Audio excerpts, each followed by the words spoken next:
দেখতেছিলাম, আমার খুবই ভালো লেগেছে।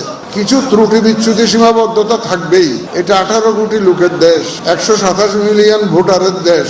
আর যদি রেফারেন্ডাম সহ যদি ধরি 254 মিলিয়ন ব্যালট আমাদেরকে ছাপাতে হয়েছে, বিলি করতে হয়েছে। আপনাদের সহযোগিতা না হলে কিন্তু আমরা এই সুন্দর নির্বাচনটা উপহার দিতে পারতাম না। আমরা আপনাদের কাছে অত্যন্ত কৃতজ্ঞ, দেশবাসীর কাছে কৃতজ্ঞ, রাজনৈতিক নেতৃবৃন্দের কাছে কৃতজ্ঞ এবং রাজনৈতিক দলের কাছে কৃতজ্ঞ, ভোটারদের কাছে কৃতজ্ঞ।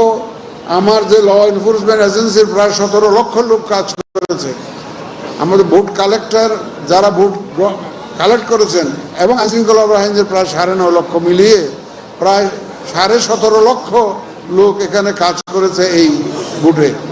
অনেক দেশে 17.5 লক্ষ লোকই নাই, কিন্তু আমরা এদেরকে কোঅর্ডিনেট করে একটা সুন্দর নির্বাচন আয়োজন আমরা করতে পেরেছি আপনাদের সবার সহযোগিতা নিয়ে।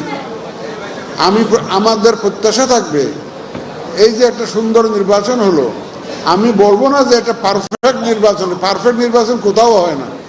আমি আমেরিকান নির্বাচন দেখেছি, আপনারাও দেখেছেন, অনেক ধরনের সমস্যা সৃষ্টি হয়।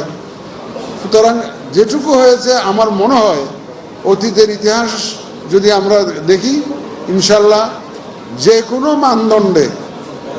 মানদণ্ডে এটা অত্যন্ত ভালো নির্বাচন, গ্রহণযোগ্য নির্বাচন এবং যে জাতিকে যে ওয়াদা আমরা দিয়েছিলাম সে ওয়াদা আমরা পরিপূর্ণ করতে পেরেছি বলে আমরা মনে করি।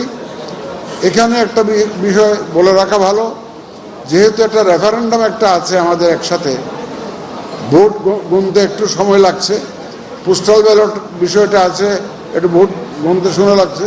এখন আমি আমার রুমে বসে দেখতেছিলাম টিভি চ্যানেলগুলোতে কিন্তু কেউ অনেককে জিতে যাচ্ছে, অনেক কত ভোট পেয়েছে, এরা তাদের প্রাইভেট সোর্সে দিচ্ছে। This is not official result. আমরা অফিসিয়াল রেজাল্ট যা পাচ্ছি, আমাদের কাছে যা এসছে পর্যন্ত, আমাদের সিনিয়র সেক্রেটারি মহোদয় এগুলা ঘোষণা করবেন। আমরা কিন্তু অত্যন্ত ট্রান্সপারেন্ট থাকতে চাই। আমরা কোনো লুকোচুরিতে বিশ্বাস করি না। আমরা বারবার করে বলে আসছি, আমাদের সাংবাদিক ভাই বোনেরা আমাদের থার্ড আই, এরা হচ্ছেন আমাদের সিসি ক্যামেরা। এদের ক্যামেরার তলে আমরা সব কিছু সমাধান করতে চাই। সারা দেশের মানুষ দেখুক, আমাদের মিডিয়া কর্মীদের মাধ্যমেই দেখুক। আমরা সবাইকে দেখাতে চাই আমাদের মধ্যে কোনো ধরনের কোনো লুকোচুরি নাই। আমরা সম্পূর্ণ ট্রান্সপারেন্ট একটা নির্বাচন দেওয়ার চেষ্টা করেছি। সুতরাং আমাদের রেজাল্ট দেওয়ার মধ্যে অনেকেই বলা শুরু করছে ইতিমধ্যে যে দেখলাম প্রথম 2 ঘন্টার মধ্যে 8%, আবার 2 ঘন্টা পরে হঠাৎ করে 20%, 25% কেমন হলো। এইগুলো তো এই বিতর্ক তো অতীতে ছিল, আর অতীতে তো সন্দেহজনক অনেক কাজ হয়েছে। এখন আপনারা এই প্রশ্ন করবেন না। আমার যে 42,000 42,500 যে সেন্টার, যে কয়টা সেন্টারের পাচ্ছি আমরা সেগুলা মোটামুটিভাবে যুগ করে দিচ্ছি, রেজাল্ট দিচ্ছি। এই জন্য যত রেজাল্ট আসতে থাকবে এটা হেরফের হবেই। এখানে অন্য কোনো কারসাজি এখানে নাই, এখানে অন্য কোনো উদ্দেশ্য এখানে নাই। এটা সম্পূর্ণ একটা হিসাবের ব্যাপার। এখন আমরা শুধু যোগ বিয়োগ করে, যোগফল করে যে রেজাল্ট আমরা পাবো, আমাদের রিটার্নিং অফিসারের কাছ থেকে পাবো স্বাক্ষরিত, সেটাই আমরা কিন্তু আপনাদের সামনে ঘোষণা করব। এর বাইরে নয়। আমরা কোনো আনঅফিসিয়াল রেজাল্ট দিতে চাই না। আমাদের যে রিটার্নিং অফিসার স্বাক্ষর করে যে রেজাল্টটা আমাদেরকে দিবেন, কেন্দ্র থেকে যেগুলো উঠে আসবে সেই রেজাল্টটা আমাদের ঘোষণা করা হবে আমাদের পক্ষ থেকে। আমাদের সিনিয়র সেক্রেটারি মহোদয় ইতিমধ্যে অনেক রেজাল্ট পেয়ে গেছেন, অফিসিয়াল রেজাল্ট পেয়ে গেছেন।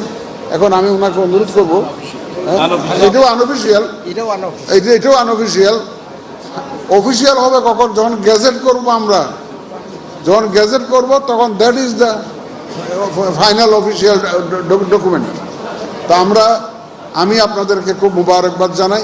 সারা রাত থাকেন, সারা রাত বসে থাকেন, দেখেন যে আমাদের মধ্যে কোনো রকমের কোনো গলদ আছে কিনা, আমাদের নিয়তের মধ্যে কোনো বেজাল আছে কিনা আপনারা দেখেন।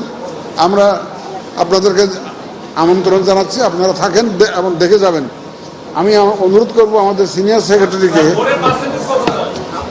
এটা বলবে আমাদের সিনিয়র সেক্রেটারি বলবে, আমাদের সিনিয়র সেক্রেটারি বলবে তো, শুনবে, একটু ওয়েট করেন, ধৈর্য ধরেন, বলবে তো, কাগজপত্র সব ওনার কাছে, উনি বলবেন, বলবেন।